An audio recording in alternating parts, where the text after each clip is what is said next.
yours. Thank you, Glenn, and thank you for the invitation. And Glenn will be coming to our meeting at the Tropical this Saturday, and I get a chance, I'll put that, or Max could, the ID for our meeting at the Tropical on Saturday. Looking forward to hearing Glenn. My name is Darald. I'm a recovering alcoholic, and I enjoy very much trying to give hope to people that don't see any, because I was there. The only way I can really share the transformation and the miracle of this program is to start from the beginning. I was born to a 16-year-old mother and an 18-year-old father that was an alcoholic. And my father, they were too young to be married, and my father certainly was too young to be married at 18 years old. He wasn't home. He was an alcoholic, and it left me and my brother with a very angry young woman. First words I think I ever remember hearing from my mother was, if I had not married that no good bastard father of yours and had you, I could have had a life. You know, so right from the beginning of my life, I never felt wanted. I was never encouraged. I didn't know what the word nurturing meant. Anytime I was good in school. Matter of fact, I was voted most likely to succeed. I was good in sports, but there was never anybody there in the bleachers. I am 70 years old, and I can still feel what that felt like, looking at them bleachers and nobody there. When I found alcohol about the age of 13, 14, somewhere in there, I thought I'd found the greatest stuff in the world, because I didn't have to feel worthless, and I didn't have to feel like I didn't measure up. It just took all those feelings away, and I felt powerful, and I was in with a clique that kind of, accepted me. But, looking back at my life, from the very first day, picking up a drink, I mean, I was a good kid. I really was a good kid. But looking back, right from the beginning of my drinking, alcohol took a good kid and turned me into a liar, a thief, and a cheat. And then I would have remorse and guilt over the things I was doing. And then I'd have to drink more to take care of those feelings. And by the age of 19, I didn't want to live anymore. I didn't have a reason to live. I never had anybody that cared. I'm like I said, I'm 70, and I still have scars on my back from beatings as a kid. And I just didn't want to be here. So I walked into a police station with a shotgun, hoping to be shot to death. Obviously, that didn't happen, but I was sentenced to a mental institution indefinitely. I could have ended up being there for the rest of my life. But I did spend a year there, and they let me out. And when they let me out, I started drinking immediately. And I woke up one morning with a wedding ring on my finger, and I had no idea who the hell I'd married. I mean, that's the way my drinking was. Uh, when I drank, there was no stopping. And I stayed in a state of oblivion. And state of oblivion of all the people in my life that I was hurting through my addiction. It took me 9 months to get a divorce from this woman that I didn't know. And then it was no time. I met another girl in a bar, married her. Um, she really did care, and she was a good person. But she left me after about 5 years because of my alcoholism and the broken promises and the affairs. Um, I went to Canada because, see, every place I went, I'm from the state of Maine.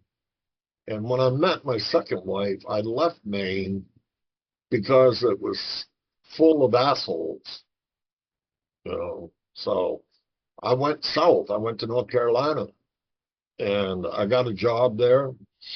They really liked me a lot, but same thing. It was no time I destroyed that. Uh, I remember that I had a company truck, and I remember one morning them banging on the door, Darald, where is the keys to our truck? And it was shortly after that I was fired. I went to Canada because North Carolina was full of assholes. And I met a man in Canada that took me by his side and taught me everything he knew about construction business. And within a year, I was his general manager. And within 2 years, I was fired. The same shit. Not getting a job on time, not completing jobs the way they should be done. So when I'm in Canada, I was thinking about my kid brother because he also, I mean, he grew up same life I did. We used to lay in bed at night when we were kids, and we used to talk about what kind of dads we would be someday when we grew up and had kids. I don't know if that's normal for young boys to be laying in bed thinking about, but we did. We talked about the fact that if we had kids, we were going to help them with their homework. We were going to tell them that they were important. We were going to tell them that we loved them. We were going to be in the bleachers for any games. All the things that we never had. And we also, when I was a kid, if I got hurt doing something and I cried, I got a beating for that because I used to be told, if you don't shut up, I'll give you something to cry for. Uh, so I was thinking about my brother, and he was an alcoholic addict, but more with drugs than me. I mean, I did drugs, but the only reason I did them was so I could drink more. But his thing with drugs. So after I had all this knowledge about construction, I decided to come back to the state of Maine, get my brother involved with me, and that would help us have something to feel good about and get us on a road of recovery. Uh, and that's what I did. I came back home and I started a business. And my brother went to work for me. And it was no time I could see that he really didn't want to be there. He could make more money selling drugs. So he left. Uh, and eventually he was arrested and for drug sales. And he asked me if I would be in court with him on the day of sentencing, and I promised him I would. Uh, but on the morning of him being sentenced, I overslept, of course, because I was drunk the night before. And when I drove into Bangor, there was a four-way intersection. And from four different directions, I had police cars with guns drawn on me, telling me to get out of the car and get on the ground. And I had no idea what was going on. But what had happened is my brother was sentenced to 6 years in prison and he escaped. He was on the run. And that's why they stopped me. They stopped me 3 times that day, constantly checking my trunk, thinking I had my brother in my trunk. Probably about 10 days after that, he called me and he said, "Can I hide out where you're living?"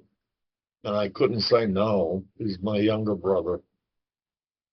We got a police scanner. We put it on our kitchen counter and listened to that 24/7, which left nothing but anxiety, stress. Um, we got a phone call Christmas Eve that our dad's brother, our uncle, had been stabbed to death in a barroom fight. My brother couldn't go to the funeral because he was a wanted fugitive. But I went to the funeral, and on the way back, it was a couple-hour drive. I did a lot of thinking, and I knew sooner or later my brother was going to get caught. I mean, that was going to just be inevitable. And I didn't want to get caught with him because then I was going to go to prison for harboring a fugitive. So when I got home, I told him that I'm leaving. And he said, "Where are you going?" And I said, "I'm going to Alaska." See, in my mind, another geographical cure. Uh, he asked me not to leave. And as I went around the house gathering my things, he followed me and he said, "Please don't leave." And I said, "Look, I'm sorry, but I can't listen to that police scanner anymore." And I got on a plane and went to Alaska. And it's really funny to think that in my mind, I'm going there for a geographical cure. I was drunk when I got off the airplane. Um, but I got a job in Alaska, and it was about 10 days to 2 weeks. My cousin came out on the job I was on, and she said, "Darald, I have some bad news for you." And I said, "What? What?" And I pretty much knew what she was going to tell me, that my brother had been captured. Um, she said, "Darald, it's some really bad news." And I said, "Well, what is it?" She said, "Your brother is dead." Um, I started throwing up. I couldn't stop throwing up because all I could think about was if I just hadn't left, if I just hadn't left. And I didn't know the details until I got back to Maine. And when I got back to Maine, I found out that after I left, he went to another drug dealer's house to hide out. Some people come to rip off the drugs that were there. They didn't know he was there. And they shot him. And while he was still breathing, they poured gasoline over him and set the place on fire. And, my life was already crazy, insane. I couldn't stop drinking. I didn't want to stop drinking. Um, I didn't want to feel any pain. I wanted to stay in oblivion. And when this event happened with my brother, everything in me turned black. If there was anything good in me, it was gone when this event happened because I had nothing but hate, rage, anger. Uh, and I was married to my third wife. This time I married somebody that drank and drugged like I did. We had 4 kids, and the state took them. I woke up one morning and I was in a rehab. I still don't know how I got there, even today, but I woke up in a rehab, and when I realized where I was at, I wanted to get out of there as quick as I could. But they sit me down and they told me, they said, listen, Darald, you can leave if you want, but you're never going to get your kids back unless you get sober. They had a thing called a family day in the rehab where, people from your family or friends come in. They have a circle and they have a chair in the middle where you sit, and then they get a chance to tell you how your disease has affected them. And I don't remember a hell of a lot about that day, but I will never forget as long as I live that they allowed me to walk my daughter out to a foster mother's car. And when I was trying to put my daughter in this car, she was kicking, screaming, tense straight up. Like it was hard to even get her in the car and begging, please, Daddy, please, Daddy, take me home. I have a hard time with that still today, and it's been a long time.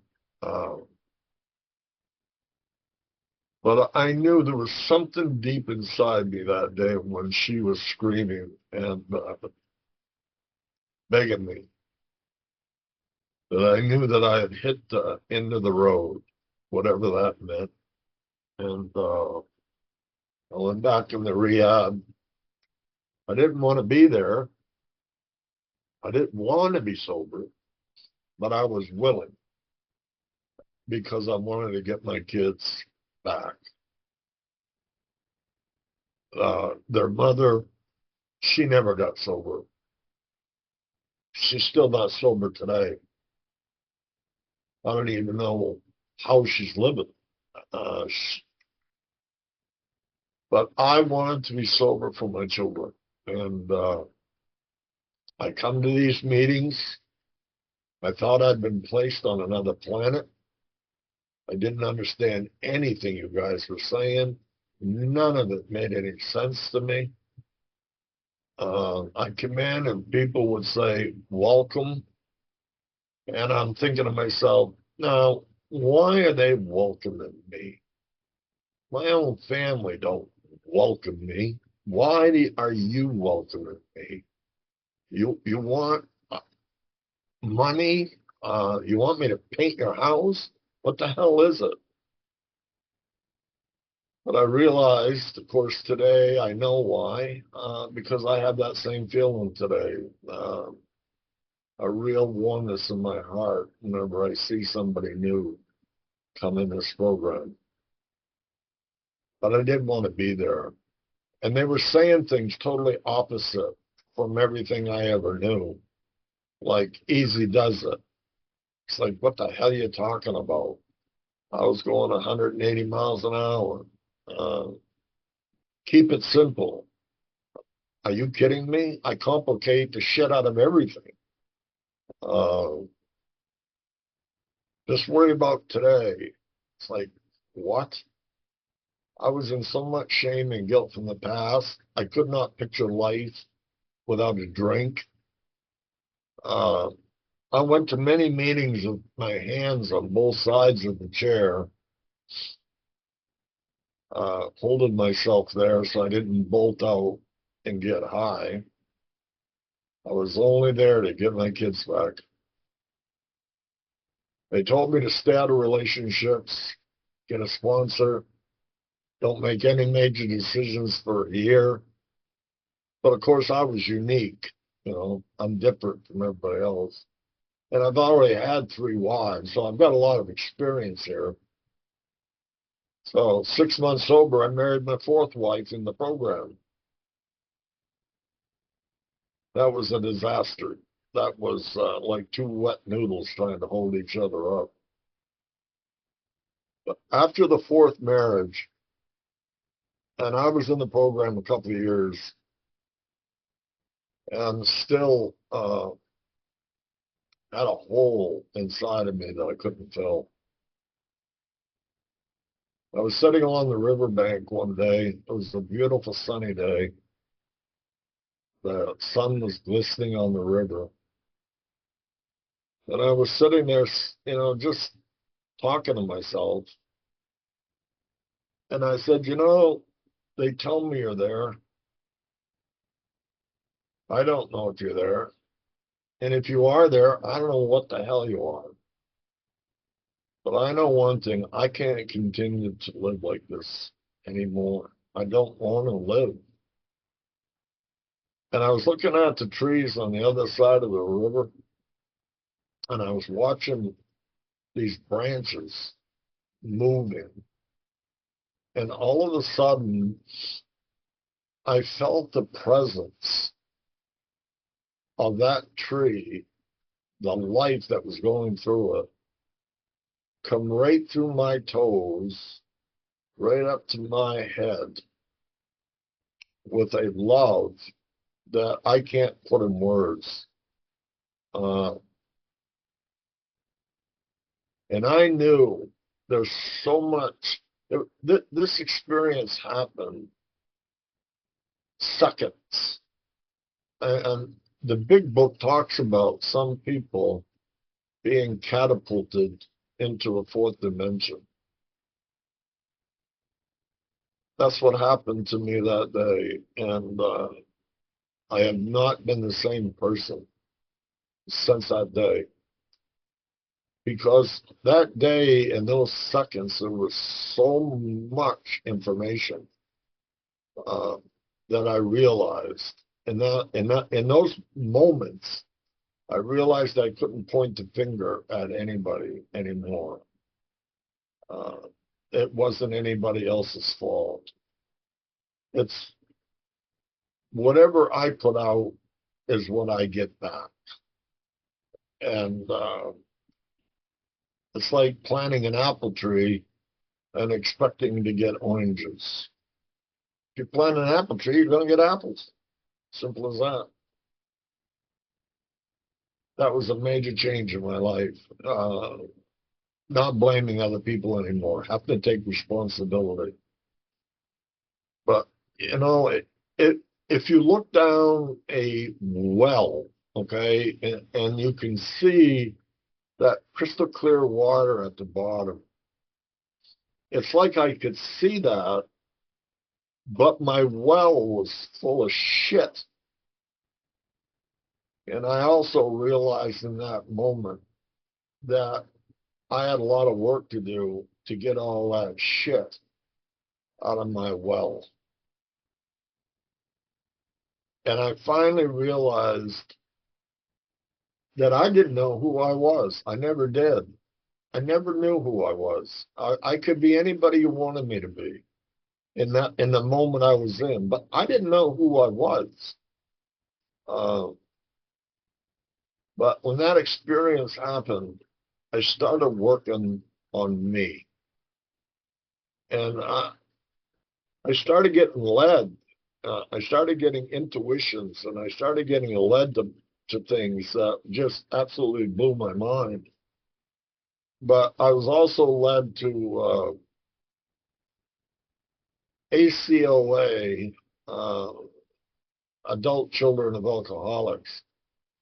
And I went to a rehab for that, to deal with the childhood shit that had been buried so deep that there was things in there I didn't even know were there or I had forgotten about.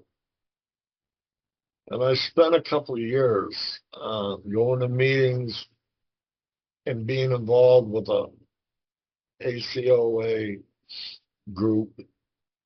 And that was a miracle for me, being so codependent. And but living alone and wanting to live alone, which was another miracle in my life. I can remember going to sober clubs, and I went there for the dance, but I'd get a cup of coffee and then I'd leave. And I'd go back home, sit in my recliner, and start meditating and being at peace. Uh, that just absolutely blew my mind that I wanted to do that. I never wanted to be alone. I couldn't stand being alone. But now all of a sudden I enjoyed my own company. I was 5.5 years sober, and I had an intuition, a very strong one, to go to the Philippines. I thought I was losing my mind.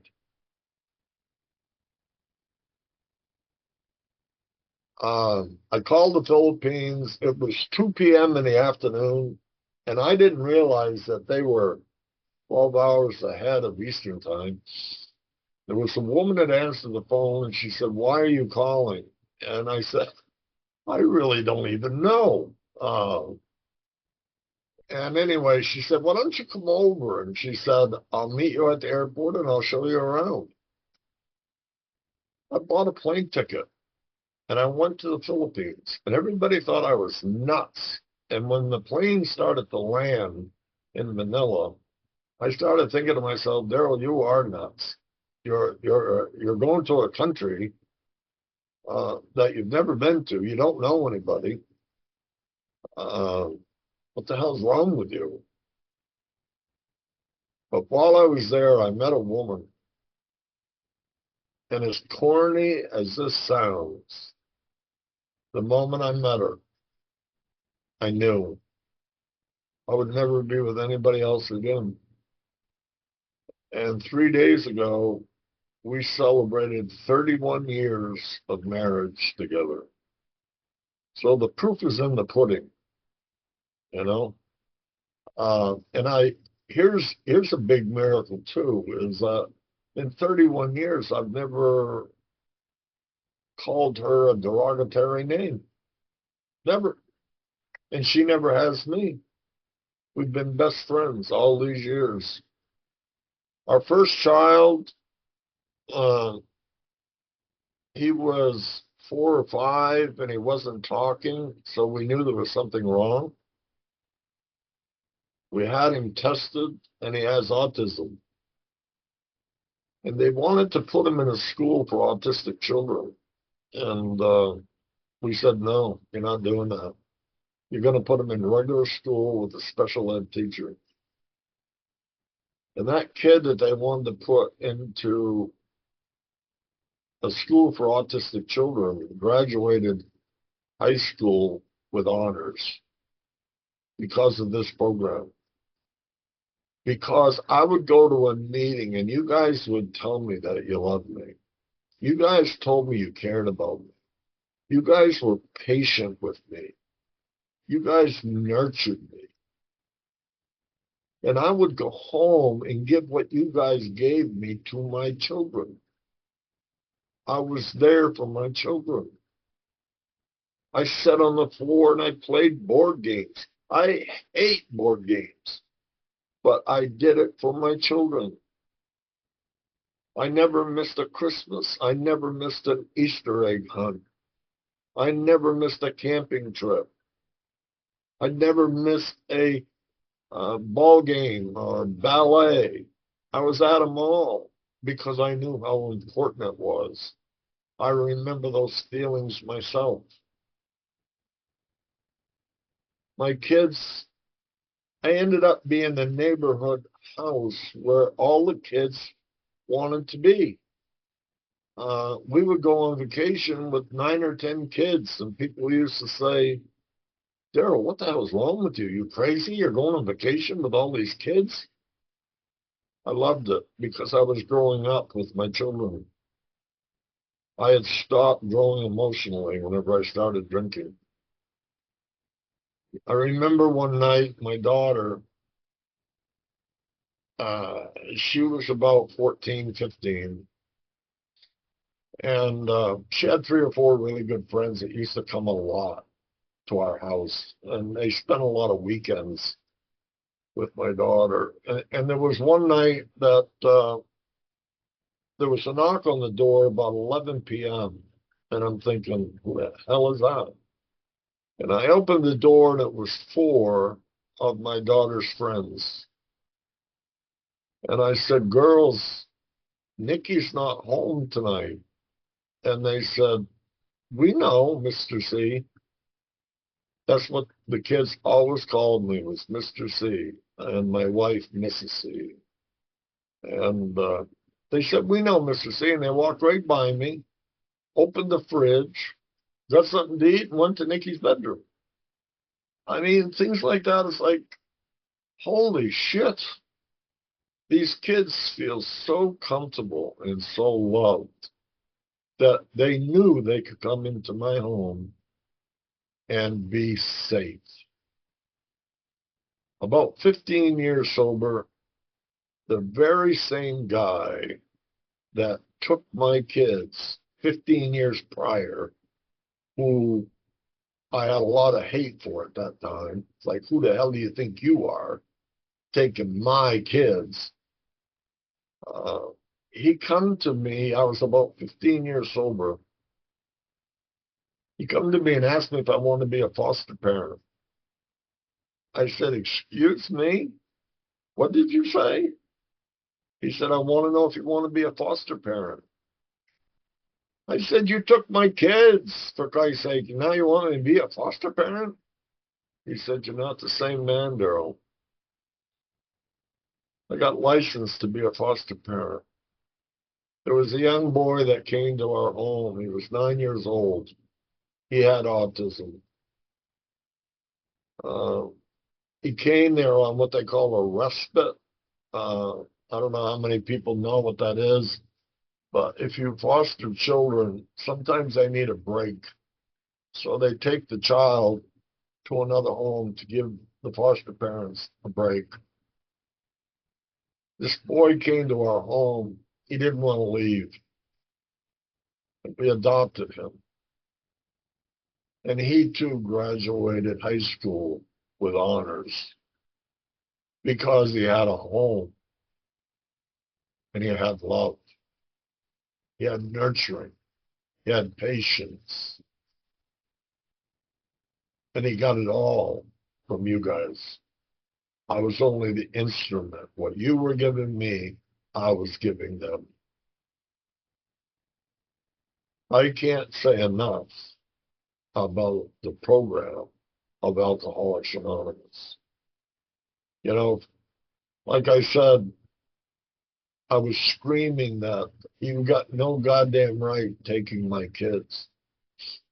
It took a while in this program to understand that they weren't my kids and never had been. I might be the instrument that they got here, but I didn't create them. God did. And God entrusted me to take care of these kids, and I wasn't doing my job. And that's why they were taken. And, you know, I look back at all those things today. I remember when my youngest daughter, I was 9 years sober when my youngest daughter was born, and I was filming her birth. And the light bulb came on when I was filming. I realized that everything in my life, all the pain, everything I'd gone through, had to happen just the way it did for me to be standing here watching this miracle. And, you know, I remember first couple of days or weeks being sober, some woman said, "My name's Nancy. I'm a grateful alcoholic." And I still remember looking at her thinking, Jesus, you're a sick bitch. Why would you be grateful for this shit? But today I know what she's talking about. I am so grateful. I've been grateful uh, for years in this program. Why am I here today? This year will be 37 years, one day at a time. I didn't get sober in weeks and months or years. I got sober one day at a time. Yesterday's gone. There's nothing I can do about it. I believe with all my heart that everything happens for a reason. So, I might not always be thrilled with what I'm going through, but I know I'm going through it for a reason. And I've had life in this program. I've lived life in this program. Uh, we're still going to have bad days, even though we're sober, but they pass. Everything passes, whether it's good or bad. This too shall pass. I was 10 years sober. My oldest son, who had been put in a foster home, I wanted so bad to make amends with him. I wanted so bad to be a part of his life, and he wouldn't let me. He had so much anger and rage at me for what my alcoholism had done to him. And I was 10 years sober when my daughter came running in the house screaming, and she said, "Derek is dead." My oldest son, on his 21st birthday, died of a drug overdose. And I didn't want to get sober, but when my son died at 21, I didn't even think about a drink. I didn't even think about it. And you guys just surrounded me and held me up and supported me. And people that I had known, but had not known that they had lost a child, were right there with me to support and help me. Again, I'm going to say it again. I'm 70 years old, and never in my life have I ever been involved with an organization that when I walk through the door, they don't ask what my political status is. They don't ask what my religious status is. They don't ask for a resume. They say, "Welcome." Where the hell can you go to find that? Alcoholics Anonymous, that's where you can go. And I've been with Zoom. I was 32 years sober whenever I first heard the word Zoom. And I think it's one of the best tools that's ever happened for AA. There's a lot of people here today that I know, and I've never met in person, but I love you. I can honestly say that. I love you. And the reason that I love you is because the same presence that flows through me flows through you. We are one. And that's why on Zoom, I don't care where you're at, the UK, Dubai, Africa, no matter where you're at, if you share your feelings and you're sharing pain, I feel it. Through this computer, I feel it. If you're experiencing joy, your new grandchild or something, I feel it. If I see a newcomer come in and say, I got 50 days today, man, I feel that. It's like, come, keep coming back. Please keep coming back. Trust the process. I used to hear that so much. Trust the process. I had no idea what it meant, but I do today. The process, I have evolved. You know, you don't start school in the first grade and graduate the next day. It takes time to get to a senior. And whatever work a sixth grader's doing. At first grade, your mind, your consciousness is not open yet to absorb that information. And it's the same thing here. We have people at all different levels of consciousness. Live, let live. That's the greatest thing I've ever found in this program. Live, let live. I'm not God. I got no reason to tell you how to live your life. What politics you should follow, what religion you should follow, what you should eat. That's none of my goddamn business. You have a right to live your life. You're here for a journey just like I am. And, I'm not God. I'm not supposed to get in the middle of your journey. It's you. I don't learn from other people's mistakes. I learn from mine. I'm a hard-headed Irishman. But today, the gift of this program is I go to bed at night in total peace. I have 3 children out there right now. Well, I say children, they're all adults, have this disease.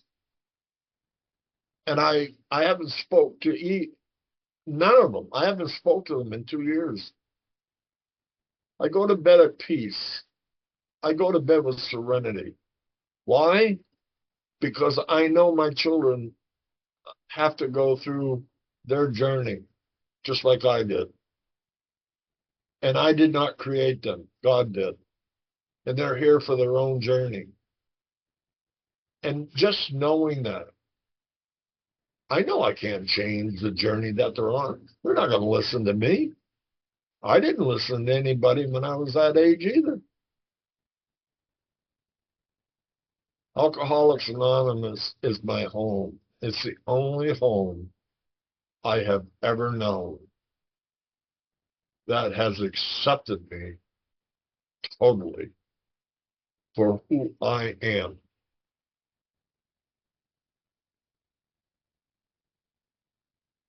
I'm gonna wrap this up by sharing a poem that I wrote to my brother. I was looking for you today. I just wanted to talk. Maybe we could go fishing, or maybe just a walk. Yeah, we did those things before, and we shared a lot of dreams too. But did I ever say how much you meant to me and how much I love you? I remember us yesterday. We were full of life and zest. We made mistakes, but doing our best. At an early age, and I the older, when you were troubled, you had a shoulder. What we shared was the love of one kind, the love of 2 brothers no one could unbind. The tree cabins and go-karts, the laughter and fun, sharing our room when the day was done. I was looking for you today. I just wanted to talk. Maybe we could play baseball, or maybe just a walk. We both had futures, wanting kids and a home, both having potential, neither of us had shown. We found alcohol and drugs so innocently at first, not knowing then there could be nothing worse. The lies we lived,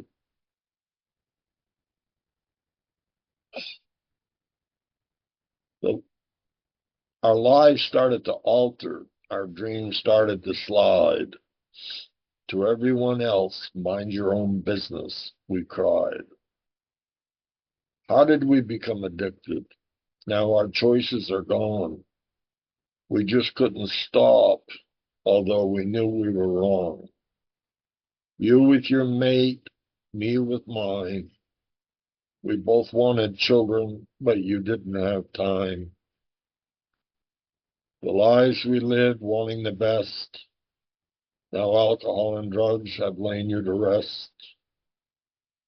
There will always be a memory that will always bring a tear, destroyed by alcohol and drugs, and today it is clear. I was looking for you today. I just wanted to talk. Maybe we could go to a movie or just a walk. I want you to know that you live on with me. I'll make our name a proud one for everyone to see. I want people to know they have choices today. Don't go through this type of pain and have your life taken away. The ache in my heart I carry yesterday till today. I share with you that you find the miracle of AA. Thank you, Glenn.